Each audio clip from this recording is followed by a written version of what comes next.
So the world's banking leaders gathered together and they say after SVB collapse, First Republic and Signature Bank that there's more gloominess expected.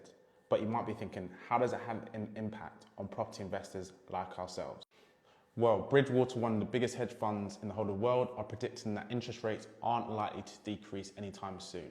People might be expecting interest rates to decrease sometime this year or next year, but they think it's going to be consistent going forward. And that has an impact for us as investors. It might be seen as a negative, but actually it's a positive. It dampens down demand for properties. It means that there's less buyers for properties, causing us as investors to be able to pick up good properties at good prices if using the right type of strategy. Second, which is a concern for any type of investor, is that they're saying that they're going to look to reduce the ability for us to move money from one bank to another. They're saying the speed at which we can move money is causing so much disruption.